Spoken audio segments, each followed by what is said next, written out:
सभी श्रोताओं को मेरा सप्रेम नमस्कार। आज का प्रकरण है प्रकरण 4, हिमालय की ओर मेरे पलायन में बाधा। कोई भी छोटा मोटा बहाना बनाकर अपनी कक्षा से बाहर निकल आओ और एक घोड़ा गाड़ी किराए पर ले लो। हमारी गली में ऐसी जगह आकर ठहरना जहां तुम्हें कोई मेरे घर का कोई सदस्य ना देख सके। हिमालय में मेरे साथ जाने की योजना बनाने वाले उच्च माध्यमिक विद्यालय के अपने सहपाठी अमर मित्तर को मेरा यह अंतिम निर्देश था। अपने पलायन के लिए हम दोनों ने अगला दिन तय किया था। अनंत दा मुझ पर कड़ी दृष्टि रखते थे, इसलिए सावधानी बरतना आवश्यक था। उन्हें पूरा संदेह था कि मेरे मन में भाग जाने की प्रबल इच्छा है और वे मेरी योजना को विफल बनाने के लिए कृत संकल्प थे। तावीज़ चुपचाप अपना कार्य करता हुआ मेरे अंदर आध्यात्मिक उफान ला रहा था। मुझे आशा थी कि हिमालय में मुझे अपने वे गुरु मिल जाएंगे जिनका चेहरा प्रायः मुझे अपने अंतर्मन के दिव्य दर्शनों में दिखाई देता था। पिताजी का स्थायी रूप से कोलकाता में स्थानांतरण हो गया था और अब हमारा परिवार वहीं रह रहा था। सत्तात्मक भारतीय परंपरा के अनुसार अनंत दा भी अपनी नववधू के साथ हमारे घर में रहने आ गए थे। वहां मैं अटारी पर स्थित एक छोटे से कमरे में नित्य ध्यान करके अपने मन को ईश्वरानुसंधान के लिए तैयार कर रहा था। उस अविस्मरणीय दिन का उदय अमंगलकारी वर्षा के साथ हुआ। सड़क पर अमर की घोड़ा गाड़ी की आवाज सुनते ही मैंने जल्दी जल्दी एक कंबल में एक जोड़ा खड़ाऊ, दो कॉपीन, एक जपमाला, लाहिड़ी महाशय की फोटो और भगवत गीता की एक प्रति बांध ली। यह पोटली मैंने तीसरी मंजिल की अपनी खिड़की से नीचे फेंक दी। मैं भागते हुए सीढ़ियों से नीचे उतरा और द्वार पर मछली खरीद रहे चाचा जी की बगल से आगे बढ़ गया। क्या जल्दी है? उन्होंने सशंक दृष्टि से मुझे ऊपर से नीचे तक देखा। बिना कोई उत्तर दिए, एक उदासीन मुस्कान के साथ उनकी ओर देखते हुए मैं गली की ओर चल पड़ा। अपनी पोटली उठाकर षड्यंत्रकारी सावधानी बरतता हुआ मैं अमर से जा मिला। हम गाड़ी में बैठकर शहर सावधानी बरतता हुआ मैं अमर से जा मिला। हम गाड़ी में बैठकर शहर के एक बाजार क्षेत्र चांदनी चौक में गए। अंग्रेजी पोशाक खरीदने के लिए हम कई महीनों से अपने प्रतिदिन जलपान के लिए मिलने वाले थोड़े थोड़े पैसे बचाते आए थे। हम जानते थे कि मेरे चालाक भाई एक गुप्तचर की भूमिका निभा सकते हैं, इसलिए यूरोपियन पोशाक पहनकर हम उन्हें चकमा देना चाहते थे। स्टेशन जाते जाते रास्ते में हम सभी मेरे चचेरे भाई जतिन घोष, जिन्हें मैं जतिन दा कहता था, के लिए रुके। वे नए नए ही हमारे पंथानुयायी बने थे और हिमालय में किसी गुरु की शरण प्राप्त करने के आकांक्षी बने थे। हमारे पास पहले से तैयार नया सूट उन्होंने पहन लिया। अब हमें कोई नहीं पहचान सकता, हमने सोचा। हमारे मन गहरे उल्लास से खिल उठे। बस अब केवल कैनवस जूतों की कमी है। मैं उन दोनों को एक दुकान पर ले गया जहां रबड़ के तले वाले जूतों को सजाया गया था। ऐसी पवित्र यात्रा में जीव हत्या द्वारा प्राप्त हुई चमड़े की चीजें नहीं ले जानी चाहिए। अपनी भगवत गीता की चमड़े की जिल्द और विलायती हैट पर लगे चमड़े के फीते निकालकर फेंकने के लिए मैं बाहर सड़क पर रुक गया। स्टेशन पर हम लोगों ने बर्दवान के टिकट खरीदे। हम बर्दवान में हिमालय के चरणों में स्थित हरिद्वार जाने के लिए गाड़ी बदलने वाले थे। जब गाड़ी भी हम लोगों के समान ही भागने लगी तो मैंने अपनी कुछ महान आशाओं को शब्द प्रदान किए।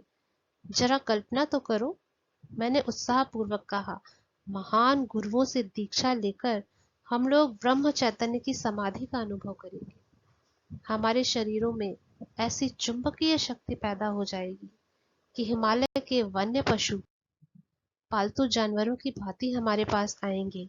वाघ हमारा दुलार पाने की प्रतीक्षा में बैठी रहने वाली घरेलू निरीह बिल्ली से अधिक कुछ ना होंगे। भविष्य का चित्रण प्रस्तुत करने वाला यह वर्णन जिसे मैं लाक्षणिक तथा वास्तविक दोनों दृष्टियों से चित्तमोहक मान रहा था, अमर के होठों पर उत्साहपूर्ण मुस्कान ले आया। परंतु जतिनदा ने अपनी दृष्टि दूसरी ओर घुमा ली और खिड़की से बाहर भागते हुए प्राकृतिक दृश्यों को देखने लगे। पैसों को 3 हिस्सों में बांट लेते हैं। जतिनदा ने इस प्रस्ताव के साथ अपने दीर्घ मौन को तोड़ा। वर्तमान में हमें अपने टिकट अलग अलग खरीदने चाहिए। इससे किसी को संदेह नहीं होगा कि हम लोग साथ साथ भाग रहे हैं। मैं बिना किसी आशंका के सहमत हो गया। सूर्यास्त के समय हमारी ट्रेन वर्धमान स्टेशन पर रुकी। जतिनदा टिकट घर में घुस गए। अमर और मैं प्लेटफॉर्म पर बैठे रहे। हम लोगों ने 15 मिनट तक प्रतीक्षा की और फिर उनके विषय में निष्फल पूछताछ की। चारों ओर खोज लेने के बाद हम लोगों ने भय व्याकुल होकर जोर जोर से जतिनदा को आवाजें दी, परंतु वे तो उस छोटे से स्टेशन के चारों ओर फैले अंधकार में न जाने कहाँ लुप्त हो गए थे। मैं पूर्णतः घबरा गया और इस आघात से मेरे हाथ पांव फूल गए। भगवान को भी यह निराशाजनक घटना मंजूर थी। भगवान के लिए मेरे प्रथम सुनियोजित पलायन के रोमांचक अवसर पर विषाद का निर्मम साया पड़ चुका था। अमर, हमें घर लौट चलना चाहिए।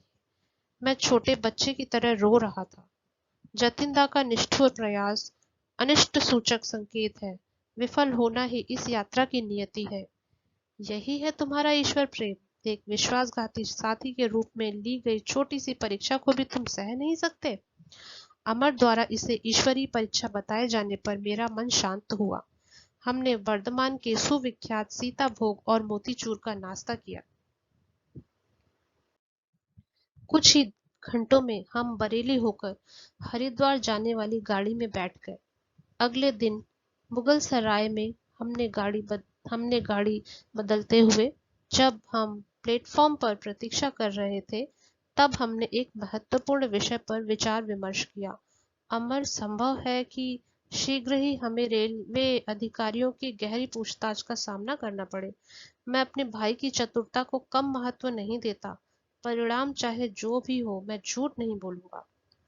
मुकुंद, मेरा तुमसे इतना ही अनुरोध है कि तुम चुप रहना।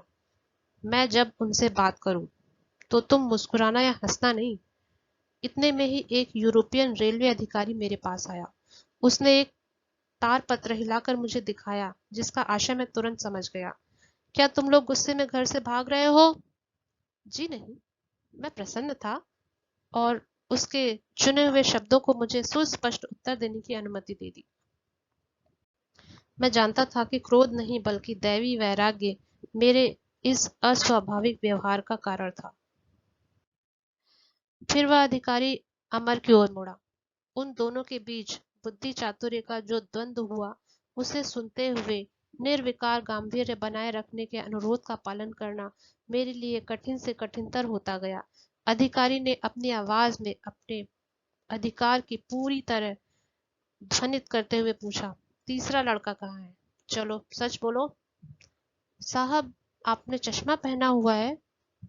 क्या फिर भी आपको दिखाई नहीं देता कि हम केवल 2 ही हैं? अमर धृष्टता पूर्वक मुस्कुराया। मैं कोई जादूगर नहीं हूं कि एक तीसरा लड़का निकाल दूं। अधिकारी ने इस धृष्टता से स्पष्ट रूप से हड़बड़ाकर आक्रमण का नया पैतरा लिया। तुम्हारा नाम क्या है? मुझे टॉमस कहते हैं। मैं अंग्रेज माता और भारतीय धर्मांतरित ईसाई पिता की संतान हूँ। तुम्हारे मित्र का क्या नाम है? मैं उसे टॉमसन कहता हूँ। अब तो अंदर ही अंदर मेरी हंसी चरम सीमा पर पहुंच चुकी थी। मैं किसी से कुछ कहे बिना ट्रेन की ओर चल पड़ा, जो भगवान की दया से प्रस्थान के लिए सीटी बजा रही थी। अमर भी उस अधिकारी के साथ मेरे पीछे पीछे ही चला आया, जो अब उसकी बातों पर इतना विश्वास करने लगा था कि उसने शिष्टता पूर्वक हमें यूरोपियन लोगों के लिए निर्धारित डिब्बे में आराम से बिठा दिया। स्पष्ट था कि 2 अर्ध अंग्रेज बालकों को हिंदुस्तानियों के डिब्बे में यात्रा करते देखना उसके लिए कष्टदायक था। उसके वहां से विनयपूर्वक प्रस्थान करने के बाद मैं सीट पर लेट गया और जोर जोर से हंसता रहा। एक अनुभवी अंग्रेज अधिकारी को बुद्धि चातुर्य में मात देने का आनंदपूर्ण संतोष अमर के चेहरे पर व्याप्त था। प्लेटफॉर्म पर मैंने तार को चोर दृष्टि से पढ़ लिया था। तार मेरे भाई अनंत का था। उसमें लिखा था, यूरोपियन पोशाक पहने 3 बंगाली लड़के घर से भागकर मुगल सराय के मार्ग से हरिद्वार की ओर जा रहे हैं। मेरे पहुंचने तक उन्हें कृपया रोके रखें। आपकी सेवाओं के लिए योग्य पुरस्कार दिया जाएगा। अमर, मैंने तुम्हें कहा था कि निशान लगाए हुए टाइम टेबल को घर में मत छोड़ना। मेरी आंखों में नाराजगी थी। मेरे भैया को अवश्य ही वहां ऐसा टाइम टेबल मिल गया होगा। मेरे मित्र ने झेप कर इस डांट को स्वीकार किया। हम थोड़ी देर के लिए बरेली में रुके, जहां द्वारका प्रसाद अनंत द्वारा भेजी एक तार के साथ हमारी प्रतीक्षा कर रहा था। द्वारका ने हमें रोक के रखने का भरपूर प्रयास किया, परंतु मैंने उसे अच्छी तरह विश्वास दिलाया कि हमने यह पलायन हंसी मजाक के तौर पर शुरू नहीं किया था। पहले की भांति इस बार भी द्वारका ने हमारे साथ हिमालय भाग चलने का प्रस्ताव स्वीकार नहीं किया। उसी रात जब हमारी गाड़ी एक स्टेशन पर खड़ी हुई थी और मैं अर्धनिद्रित अवस्था में था, तब पूछताछ करते एक और अधिकारी ने आकर अमर को जगा दिया। वह भी टॉमस और टॉमसन नामों के इंद्रजाल में फंस गया। भोर होते होते गाड़ी ने हमें सफलतापूर्वक हरिद्वार पहुंचा दिया। हमें अपनी ओर बुलाते गौरवशाली पर्वत कुछ दूरी पर अस्पष्ट दिखाई दे रहे थे। हम लोग तेजी से भागते हुए स्टेशन से बाहर निकले और नगर की स्वतंत्र भीड़ में प्रविष्ट हो गए। हमारा पहला काम था देशी पोशाक धारण करना, क्योंकि अनंत दा को किसी प्रकार हमारे यूरोपियन छद्मवेश का पता लग गया था। पकड़े जाने के पूर्वाभास मेरे मन पर बोझ बन रहा था। हरिद्वार से तुरंत निकल जाना ही उपयुक्त मानकर हमने सदियों से अनेकानेक संतों की चरण रज से पवित्र हुए ऋषिकेश जाने के लिए टिकटें खरीद ली। मैं पहले ही ट्रेन में बैठ गया था, जबकि अमर अभी पीछे प्लेटफॉर्म पर ही था। एक पुलिस वाले ने पुकार कर हम उसे रोक लिया। वह अवांछित प्रतिपालक हमें पुलिस स्टेशन के बंगले में ले गया और उसने हमारे सब पैसे ले लिए। उसने विशिष्टता पूर्वक यह स्पष्ट किया कि मेरे बड़े भाई के यहाँ तक हमें वहां रोककर रखना उसका कर्तव्य था। बड़े भाई के आने तक हमें वहां रोककर रखना उसका कर्तव्य था। यह जानकर कि इन 2 भगोड़ों का गंतव्य स्थल हिमालय था, उस सिपाही ने एक अद्भुत घटना सुनाई। मैं देख रहा हूँ कि तुम संतों के दीवाने हो। अभी कल ही मेरी जिस संत से मुलाकात हुई थी, उससे बड़ा संत तुम्हें कभी नहीं मिलेगा। मेरे एक सहयोगी और मैं उनसे पहली बार 5 दिन पहले मिले थे। एक विशिष्ट हत्यारे की तीव्र खोज में हम गंगा के पास गश्त लगा रहे थे। उसे जिंदा या मुर्दा पकड़ने का हमें आदेश था।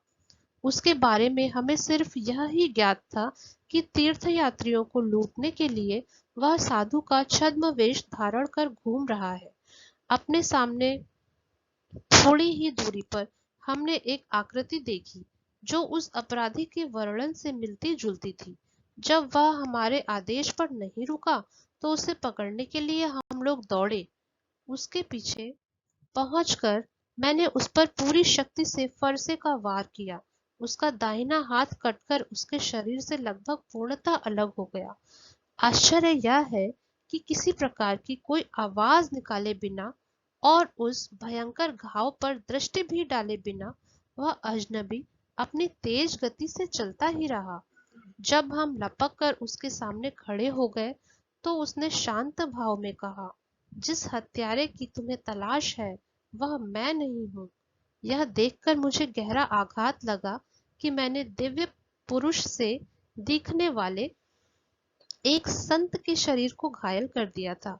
मैं उनके चरणों में साष्टांग लौट गया और कातर स्वर में क्षमा याचना करने लगा तथा तेजी से निकलते खून की धार को रोकने के लिए मैंने अपनी पगड़ी का कपड़ा उन्हें दिया। बेटा, तुम्हारी भूल स्वाभाविक ही थी। उस महापुरुष ने मेरी ओर दया और स्नेह से देखते हुए कहा, जाओ और पश्चाताप मत करो। परम प्रिय जगन माता मेरी देखभाल कर रही है। उन्होंने अपनी लटकती भुजा को पकड़कर उसके स्थान पर लगाया और चमत्कार, वह जुड़ गई और आश्चर्यजनक रूप से रक्त प्रवाह भी तुरंत बंद हो गया। 3 दिन बाद मैं मुझसे उस पेड़ के नीचे आकर मिलो। तुम मुझे पूर्णतः स्वस्थ पाओगे। इस प्रकार तुम्हें पश्चाताप नहीं रहेगा। कल ही मैं अपने सहयोगी के साथ वहां गया था। वह संत वहीं थे और उन्होंने हमें अपनी बाह का निरीक्षण करने दिया। वहां पर ना तो कोई घाव का चिन्ह था, ना ही कोई चोट का लक्षण। मैं ऋषिकेश होते हुए हिमालय के निर्जन प्रदेशों में जा रहा हूँ। महात्मा ने वहां से तुरंत प्रस्थान करते हुए हमें आशीर्वाद दिया। मुझे लगता है कि उनकी पवित्रता से मेरा जीवन भी उन्नत हो गया है। उस अफसर ने पवित्र उद्गार के साथ अपनी कथा समाप्त की। उसके अनुभव ने स्पष्टतया उसके भीतर की नई गहराइयों को छू लिया था। एक प्रभावशाली ढंग से उसने उस चमत्कार के संबंध में छपी हुई समाचार पत्र की कतरन मुझे दी। एक सनसनीखेज समाचार पत्र में साधारणतया जिस तरह तोड़ मरोड़ कर समाचार प्रकाशित किए जाते हैं, खेद है कि इसका भारत में भी अभाव नहीं है, उसी तरह संवाददाता ने भी अपने विवरण में घटना को कुछ बढ़ा चढ़ाकर छाप दिया था। उसमें लिखा था कि साधु का सिर ही धड़ से लगभग अलग हो गया था। अमर को और मुझे अत्यंत खेद हुआ कि हम ऐसे महान योगी के दर्शन लाभ से वंचित रह गए। उन्होंने अपने पर अत्याचार करने वाले को भी ईसा मसीह के समान क्षमा कर दिया। भारतवर्ष पिछली 2 शताब्दियों से आर्थिक दृष्टि से भले ही गरीब हो गया हो, परंतु अभी भी उसके पास दैवी संपदा का अक्षय भंडार है। कभी कभी इस पुलिस अधिकारी सांसारिक लोग भी आध्यात्मिक जगत के गगनचुंबी व्यक्तित्वों के अनायास ही दर्शन पा जाते हैं। अपने इस अद्भुत कहानी से हमारा समय बिताने के लिए हमने पुलिस अधिकारी को धन्यवाद किया। संभवतः वह हमें सूचित कर रहा था कि वह हमसे अधिक भाग्यवान था। उसे अनायास ही एक आत्मज्ञानी संत के दर्शन हो गए थे, जबकि हमारी उत्कंठ खोज ने हमें किसी सिद्ध पुरुष के चरणों में नहीं, बल्कि एक घटिया पुलिस स्टेशन में पहुंचा दिया था। हिमालय के कितने निकट, किंतु फिर भी बंधन में होने के कारण कितनी दूर। मैंने अमर से कहा कि इस बंधन से मुक्त होने के लिए मेरा मन दुगने उत्साह से जोर मार रहा है। अवसर मिलते ही यहाँ से खिसक चले। पुण्य तीर्थ ऋषिकेश तक तो हम पैदल भी जा सकते हैं। प्रोत्साहन देने के लिए मैं मुस्कुराया, परंतु मेरा मित्र उसी समय निराशावादी बन गया था, जैसे ही हमसे पैसे का मजबूत सहारा छीन लिया गया था। यदि हम ऐसे खतरनाक जंगल से पैदल चले तो उस साधु संतों के नगर में नहीं, बल्कि बाघों के पेट में पहुंच जाएंगे। अनंत और अमर के भाई 3 दिन बाद पहुंचे। अमर ने मुक्ति के आनंद से अपने भाई का सस्नेह स्वागत किया, परंतु मुझे इस पुनर्मिलन में कोई रुचि नहीं थी। अनंत को मुझसे कठोर उलाहने के अतिरिक्त और कुछ नहीं मिला। तुम्हारे मन की भावना मैं समझता हूँ, अनंत दास सांत्वनात्मक शब्दों में बोले। मैं तुमसे केवल इतना ही चाहता हूँ कि तुम एक बार मेरे साथ बनारस चलो, वहां एक विशिष्ट संत से मिल लो और वहां से फिर कुछ दिनों के लिए दुखित पिताजी से मिलने कोलकाता चले जाओ। उसके बाद तुम जहां अपने गुरु की खोज पुनः आरंभ कर सकते हो। यहाँ यहाँ पर अमर हमारे वार्तालाप में टपक पड़ा। उसने कहा कि मेरे साथ पुनः हरिद्वार आने का उसका कोई इरादा नहीं है। वह पारिवारिक स्नेह सुधा का उपभोग कर रहा था, परंतु मुझे विश्वास था कि मैं कभी भी अपने गुरु की खोज का परित्याग नहीं करूंगा। हमारी मंडली बनारस के लिए रेलगाड़ी पर सवार हो गई। वहां मुझे अपनी प्रार्थना का एक अद्भुत और प्रत्यक्ष उत्तर मिल गया। हमारी अनंतदा ने पहले से ही एक कौशलपूर्ण व्यूह रचना कर रखी थी। हरिद्वार में मुझसे मिलने से पहले वे बनारस में उतर गए थे और वहां उन्होंने एक शास्त्र पंडित से मिलकर मुझे उससे उपदेश दिलाने की व्यवस्था कर रखी थी। पंडित और उनके सुपुत्र ने भी मुझे संन्यास पद से विरत कर देने का प्रयास करने का अनंतदा को वचन दे रखा था। अनंतदा मुझे उनके घर ले गए। पंडित जी के अति उत्साही स्वभाव वाले युवा पुत्र ने आगे बढ़कर आंगन में ही मेरा स्वागत किया। उसने मुझे एक लंबे दार्शनिक तर्क वितर्क में उलझा दिया। अपनी अतीन्द्रिय दृष्टि से मेरे भविष्य को देख पाने का दावा करते हुए उन्होंने मेरे सन्यासी बनने के विचार पर असहमति प्रकट की। यदि तुम अपने साधारण उत्तरदायित्वों को त्याग देने का हठ करोगे तो निरंतर दुर्भाग्य का शिकार बनोगे और ईश्वर को पाने में असमर्थ रहोगे। सांसारिक अनुभव के बिना तुम अपने पूर्व कर्मों को समाप्त नहीं कर सकते। उत्तर में भगवत गीता के सनातन शब्द मेरे होठों पर उभर आए।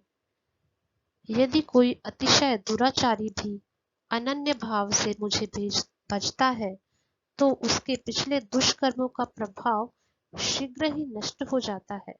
महात्मा बनकर वह शीघ्र शाश्वत शांति को प्राप्त करता है।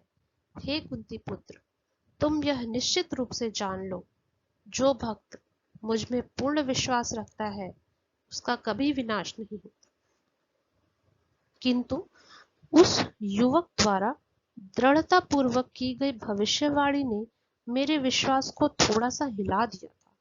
अपने हृदय की पूर्ण भक्ति से मैंने मन ही मन ईश्वर से प्रार्थना की, अभी यही और इसी क्षण मेरी सारी व्यग्रता को दूर कर मुझे उत्तर दो। तुम क्या चाहते हो? मैं सन्यासी का जीवन व्यतीत करूं या संसारी मनुष्य का? पंडित जी के घर की चहार दीवारी के निकट ही बाहर मैंने एक उदात्त वदन साधु को देखा। स्पष्टतया उन्होंने मेरे और स्वघोषित दिव्य दृष्टा के बीच का वार्तालाप सुन लिया था, क्योंकि उन्होंने अपरिचित होते हुए भी मुझे अपने पास बुलाया। उनके प्रशांत नेत्रों से मैंने एक प्रचंड शक्ति को प्रवाहित होते हुए मैंने अनुभव किया। वत्स, उस मूढ़ की बातें मत सुनो। तुम्हारी प्रार्थना के प्रत्युत्तर स्वरूप ईश्वर मुझे तुम्हें यह आश्वासन देने का निर्देश दे रहे हैं कि तुम्हारे जीवन का एकमेव मार्ग संन्यास ही है। विस्मय और कृतज्ञता के साथ इस निर्णायक संदेश पर मैं प्रसन्नता से मुस्कुराया। उस आदमी को दूर होकर इधर चले आओ। उस आदमी से दूर होकर इधर चले आओ। आंगन से वह मूढ़ मुझे बुला रहा था। मेरे उस संतवत मार्गदर्शक ने आशीर्वाद मुद्रा में हाथ उठाया और वे धीरे धीरे चले गए। वह साधु भी तुम्हारे समान पागल ही है। यह मनोज्ञ टिप्पणी करने वाले श्वेत केशधारी पंडित जी थे। वे और उनके सुपुत्र मेरी ओर शोचनीय दृष्टि से देख रहे थे। मैंने सुना है कि उसने भी ईश्वर के संदिग्ध खोज के लिए अपना घर बार छोड़ दिया है। मैंने मुंह फेर लिया। अनंतदा की ओर मुड़कर मैंने कहा कि मैं इन लोगों से और किसी तर्क में नहीं उलझना चाहता। मेरे हतोत्साहित भाई तत्काल प्रस्थान के लिए मान गए। हम लोग शीघ्र ही कोलकाता जाने वाली गाड़ी पर सवार हो गए। श्रीमान गुप्तचर जी, यह तो बताइए कि आपको कैसे पता चला कि मैं दो साथियों के साथ भागा हूँ? मैंने अपनी उबलती जिज्ञासा शांत करने के लिए घर जाते हुए रास्ते में अनंतदा से पूछा। वे शरारत भरे ढंग से मुस्कुराए। तुम्हारे स्कूल में मुझे पता चला कि अमर अपनी कक्षा से बाहर चला गया था और लौट कर नहीं आया था। मैं अगले दिन सुबह उसके घर गया और वहां एक निशान लगाया हुआ टाइम टेबल खोज निकाला। अमर के पिता उसी समय घोड़ा गाड़ी से बाहर जा रहे थे और कोचवान से बातें कर रहे थे। आज मेरा बेटा स्कूल जाने के लिए मेरे साथ गाड़ी में नहीं आएगा। वह गायब हो गया है, पिता ने दुख भरे स्वर में कहा। मैंने एक साथी कोचवान से सुना है कि आपका बेटा और दो अन्य लड़के यूरोपियन पोशाक पहने हावड़ा स्टेशन में एक गाड़ी में चढ़कर कहीं चले गए हैं, कोचवान ने कहा। अपने चमड़े के जूते उन्होंने उस कोचवान को दे दिए। इस प्रकार मुझे 3 सूत्र मिल गए, टाइम टेबल, 3 लड़कों की मंडली और अंग्रेजी वेश। अनंतदा के रहस्योद्घाटनों को मैं हंसी और खींच के मिले जुले भावों के साथ सुन रहा था। कोचवान के प्रति हमारी उदारता कुछ अपात्र दान ही ठहरी।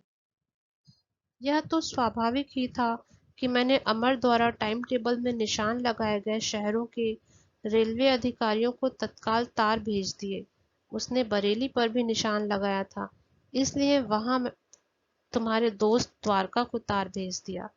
कोलकाता में अपने पड़ोस में पूछताछ करने पर मुझे पता चला कि हमारे चचेरे भाई जतिन दा एक रात के लिए गायब रहे, पर दूसरे दिन सुबह ही अंग्रेजी वेश में वापस आ गए थे। मैंने उन्हें खोजा और भोजन पर आमंत्रित किया। उन्होंने मेरे मैत्रीपूर्ण व्यवहार से निशंक होकर निमंत्रण स्वीकार किया।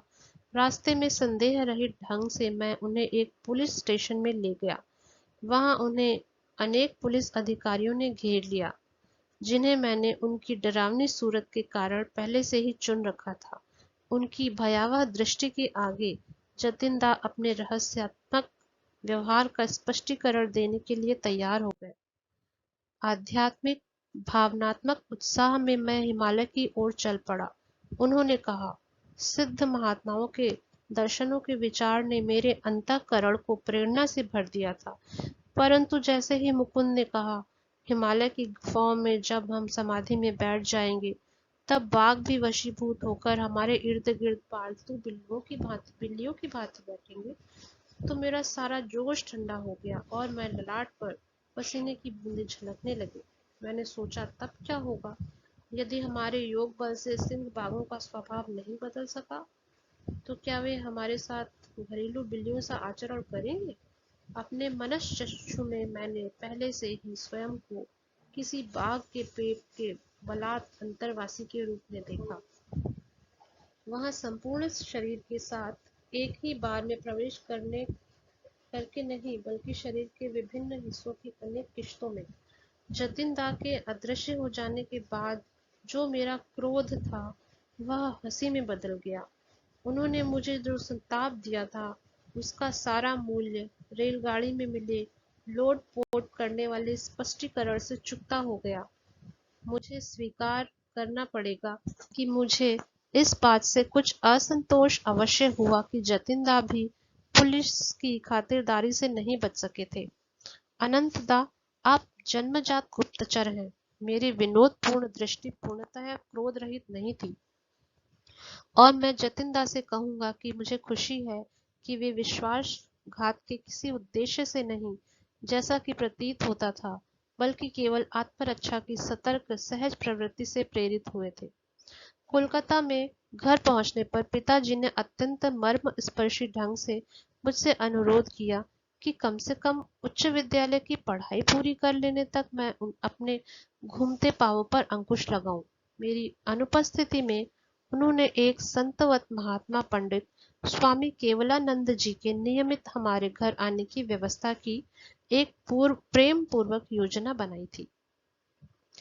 ये ऋषि तुल्य महात्मा तुम्हारे संस्कृत शिक्षक होंगे, पिताजी ने विश्वस्त ढंग से घोषणा की। ये पिताजी को आशा थी कि वे मेरी आध्यात्मिक पिपासा एक विद्वान दार्शनिक से शिक्षा दिलाकर शांत कर देंगे, परंतु परिणाम रहस्यपूर्ण ढंग से उल्टा हुआ। मेरे नव नियुक्त शिक्षक मुझे शुष्क बौद्धिक ज्ञान देने के बदले मेरी ईश्वराकांक्षा के अंगारों को हवा देने लगे। पिताजी को यह ज्ञात नहीं था कि स्वामी जी केवलानंद जी लाहिड़ी महाशय के एक उन्नत शिष्य थे। उस अद्वितीय गुरु के सहस्त्रों शिष्य थे जो उनकी अमोघ दैवी शक्ति के चुंबकीय प्रभाव से अपने आप उनकी ओर आकर्षित हो गए थे। मुझे बाद में ज्ञात हुआ कि लाहिड़ी महाशय केवलानंद जी को प्रायः ऋषि कहकर संबोधित करते थे। लंबे घुंघराले केश मेरे शिक्षक के सुंदर मुखमंडल की शोभा बढ़ा रहे थे। उनकी काली आंखें शिशु नेत्रों की भांति निश्चल और भोली थीं। उनके छरहरे शरीर की सब गतिविधियों में एक प्रशांत गंभीरता थी। सदैव शांत और स्नेहमय केवलानंद जी अनंत ब्रह्म की चैतन्य में दृढ़ता के साथ स्थिर हो गए थे। हम दोनों के सहवास के अनेक आनंदमय प्रहर गहरे क्रिया योग ध्यान में बीतते थे।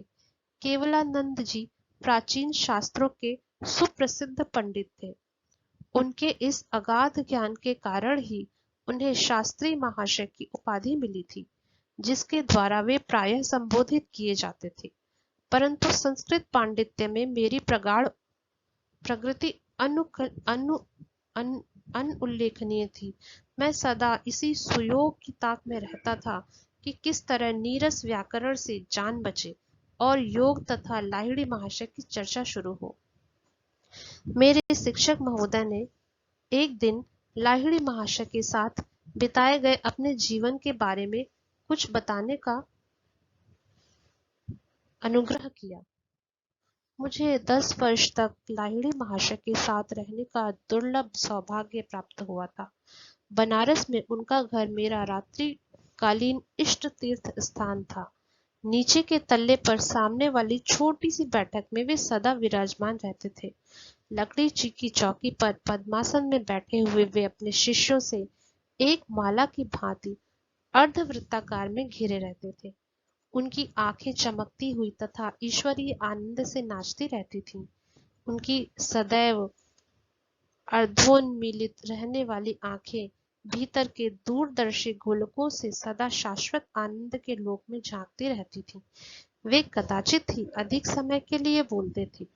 यदा कदा उनकी दृष्टि किसी ऐसे शिष्य पर केंद्रित हो जाती जिसे सहायता की आवश्यकता होती थी, तब शांतिप्रद वचन उनके मुख से प्रकाश के हिमप्रपात की भांति झरने लगते। गुरुदेव के एक दृष्टिपात मात्र से मेरे अंदर एक अवर्णनीय शांति खिल उठती थी। मैं उनकी सुगंध से भर जाता था, जैसे वह अनंत के किसी पद्म की सुगंध हो। उनके साथ अनेकानेक दिनों तक एक शब्द भी बोले बिना भी रहना एक ऐसा अनुभव था जो मेरे संपूर्ण अस्तित्व को परिवर्तित कर देता। यदि मेरी एकाग्रता में कोई अदृश्य बाधा आ खड़ी होती तो गुरु के चरणों में ध्यान करने बैठ जाता। वहां सबसे सूक्ष्म अवस्थाओं का भी मुझे सहज बोध हो जाता। ऐसी अनुभूतियां मुझे निम्नतर कोटि के गुरुओं के सानिध्य में नहीं होती थी। गुरुदेव ईश्वर के सजीव मंदिर थे, जिनके गुप्त द्वार भक्ति के माध्यम से सभी शिष्यों के लिए खुले रहते थे। लाहिड़ी महाशय शास्त्रों के पुस्तकीय टीकाकार नहीं थे। वे सहज ही दैवी पुस्तकालय में डुबकी लगा देते थे। शब्दों का फेन और विचारों की फुहार उनकी सर्वज्ञता के फव्वारे से फूट पड़ते थे। वेदों में युगों पहले अस्तमान हुए गहन दर्शनों के विज्ञान के रहस्यों को खोलने का अद्भुत कौशल उन्हें प्राप्त था। प्राचीन शास्त्रों में उल्लेखनीय चेतना के विविध स्तरों को समझाने का अनुरोध करने पर वे मुस्कुराकर स्वीकार कर लेते थे।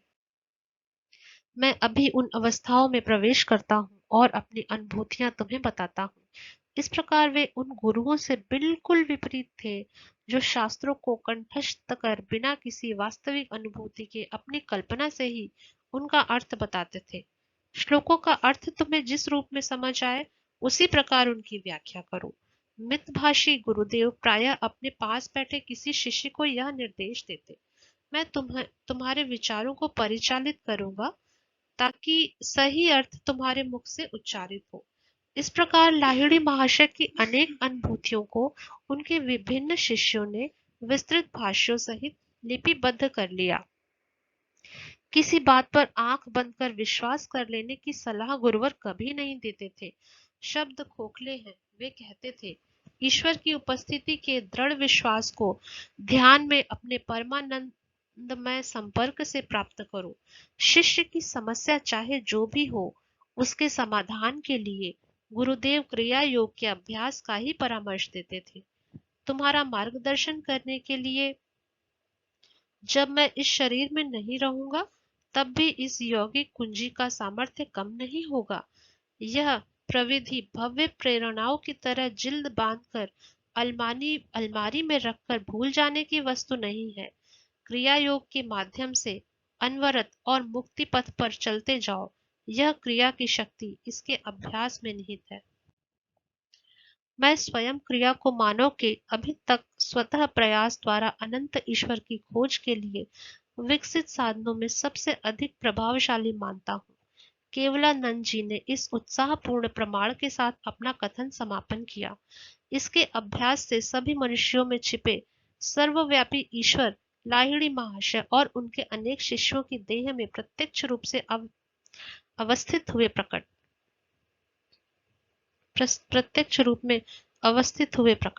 ईसा मसीह की तरह एक चमत्कार लाहिड़ी महाशय द्वारा केवलानंद जी की उपस्थिति में हुआ। एक दिन उन्होंने वह कहानी मुझे सुनाई। सामने मेज पर पड़ी संस्कृत की पुस्तकों से हटी उनकी आंखें सो दूर कहीं लगी हुई थी। एक दृष्टिहीन शिष्य रामू के लिए मैं करुणार्द्रता अनुभव करने लगा। क्या उसकी आंखों की ज्योति कभी लौटकर नहीं आ सकती, जब वह इतनी श्रद्धा एवं निष्ठा के साथ हमारे गुरुदेव की सेवा कर रहा था, जिनमें ईश्वरत्व अपने पूर्ण तेज के साथ दीप्तिमान था। एक दिन सुबह मैं रामू से बात करना चाह रहा था, परंतु वह शांति पूर्वक घंटों तक गुरुदेव पर पंखा झलता रहा। अंततः जब वह कमरे से बाहर निकला, तो मैं उसके पीछे हो लिया। रामू, तुम कब से अंधे हो? जन्म से ही महाशय। मेरी आंखों को कभी भी सूर्य दर्शन का सौभाग्य प्राप्त नहीं हुआ।